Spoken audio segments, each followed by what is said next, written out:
Et là, je vais vous montrer une chaîne YouTube transphobe. Et donc, en fait, c'est une vidéo de dénonciation. Alors, je veux dénoncer, voilà.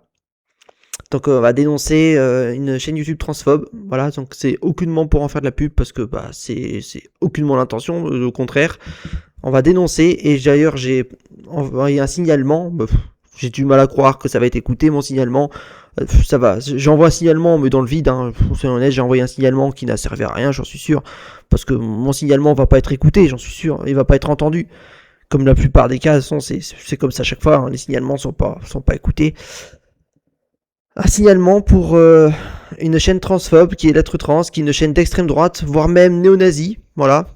Dans certaines vidéos, c'est même néo-nazi, hein. Voilà, donc Lettres Trans qui fait souvent des extraits de passages de journalistiques d'extrême droite, parfois des passages qui sont totalement nazifiés, hein. Bon, je peux pas tout montrer pour des raisons évidentes que bah c'est dangereux, c'est mal, c'est pas bien.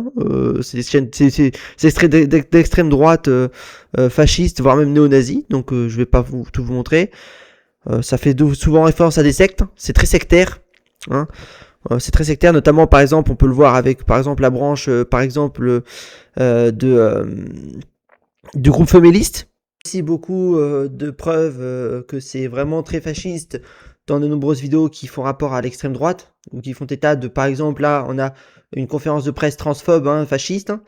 Là on a un extrait transphobe de ligne droite, hein, voilà, donc ligne droite, pas besoin de s'écrire qui c'est ligne droite, hein, tout le monde sait que c'est ligne droite, c'est une chaîne d'extrême droite. Là, extrême droite avec ses news.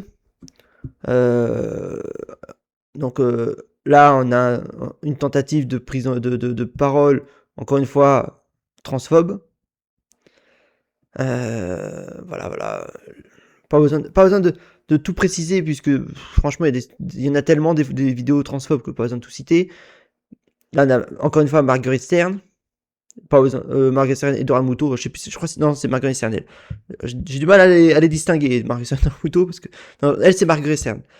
Voilà, encore une fois, là, faire un scandale parce que ce serait remboursé. Donc, on faire un scandale parce que, oh, regardez, le transité, c'est remboursé. Pourquoi c'est remboursé? Faut arrêter, hein. Là, on est carrément sur une caricature d'un homme en robe, hein. Bon, pas besoin de préciser à quel point c'est ridicule. Est-ce que je dois préciser à quel point c'est ridicule? Bah non, pas besoin de préciser. C'est ridicule, pas besoin de le préciser pourquoi. Là, encore une fois, un scandale sur les enfants trans, alors que, bah, non, il y a aucun scandale à faire. L'Institut Pasteur, hein, voilà, l'Institut Pasteur. Là, ça tente de ressortir la fameuse animation de la vaginoplastie, mais cette fois-ci dans un cadre vraiment à but de diabolisation, voire même d'horrifie, de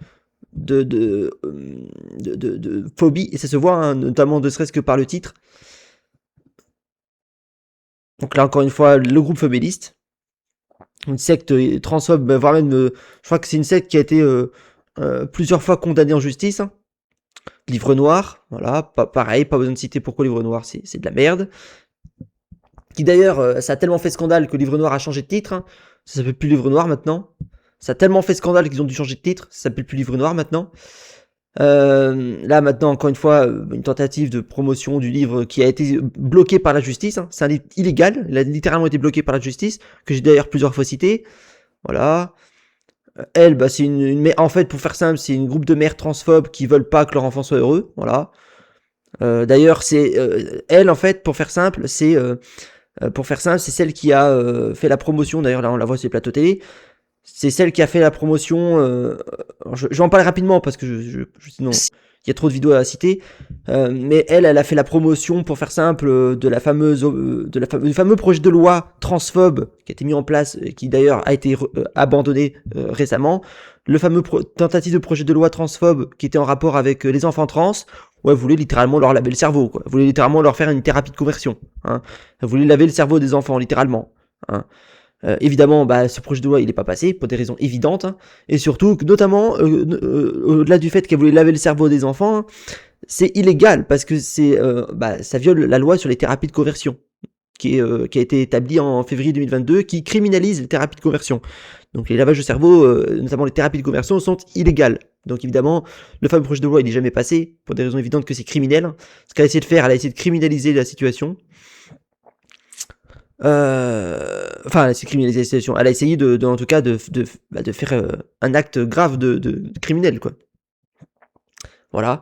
Donc le projet n'est pas passé. D'ailleurs, je sais plus comment elle s'appelle l'activiste là qui s'était battu, d'ailleurs démocratique, qui s'était battu pour, j'en avais parlé, qui s'était battu pour justement lutter contre ce projet de loi.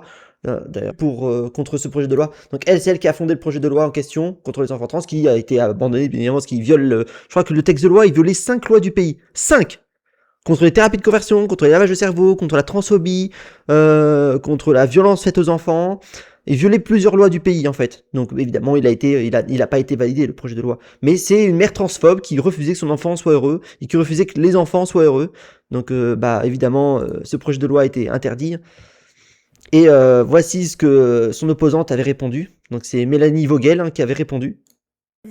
C'est que si vous cherchiez vraiment à protéger les enfants, vous seriez en train de prôner des séances d'éducation à la parentalité qui expliquent la transidentité, de voter des crédits pour former les enseignants et les personnels de santé. Mais votre problème, en vrai, c'est pas le bien-être des enfants, c'est pas les bloqueurs de puberté, c'est pas les traitements hormonaux, c'est pas les chirurgies. Vous n'avez pas de problème avec les bloqueurs de puberté s'ils sont prescrits à des enfants cis qu'on a jugés trop petits. Vous n'avez pas de problème avec les traitements hormonaux quand ils sont prescrits à des mineurs cis qui ont trop de poils ou pas assez. Vous n'avez pas de problème avec la chirurgie de réassignation génitale lorsque ce sont des enfants intersexes qui sont mutilés pour correspondre à une norme imposée. Vous n'avez pas de problème avec les chirurgies d'affirmation de genre quand elles se font sur des personnes cis qui souhaitent avoir des seins plus gros, un ventre plus plat ou des jambes plus longues. Tant que la médecine permet de faire rentrer les individus dans une norme qui vous convient, vous trouvez ça très bien.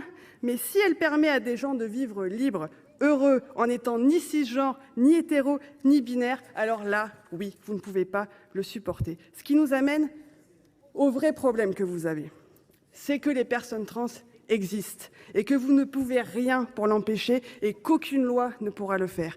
Car de l'exacte même manière qu'aucune loi n'a jamais empêché les homosexuels d'être en couple, d'avoir des enfants, les femmes d'interrompre leur grossesse, aucune loi ne peut empêcher les trans d'exister, ni de transitionner, ni quand ils sont majeurs, ni quand ils sont mineurs. La seule chose que peut décider une loi, c'est de savoir si elles le feront dans la misère et dans la peur ou dans la liberté et la sécurité. Et c'est là, Madame Eustache-Brinio, la différence fondamentale entre vous et moi. La plus grande sans doute de toutes nos différences. Au-delà même de nos positions politiques, de nos valeurs et de nos idées. C'est que moi, je n'irai jamais déposer une proposition de loi pour porter atteinte à vos droits fondamentaux, ni à ceux de quiconque au demeurant. C'est que nous, les féministes, les humanistes, les personnes LGBT, nous ne sommes jamais allés et nous n'irons jamais marcher contre vos droits, contre celui que vous avez de vous marier avec qui vous voulez, d'avoir des enfants avec un homme, d'être reconnue comme fille, puis comme femme, jamais. Et j'irai même plus loin.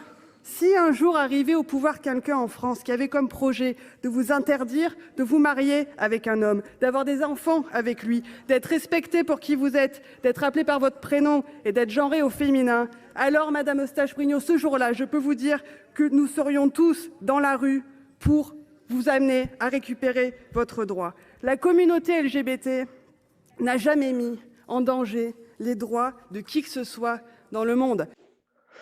Voilà, c'était ça qu'elle a répondu, donc Mélanie Vogel, pour répondre à cette connasse là. Et puis oui, je dis cash, c'est une connasse. Voilà, je mâche pas mes mots, c'est une conne. Voilà, une conne clairement.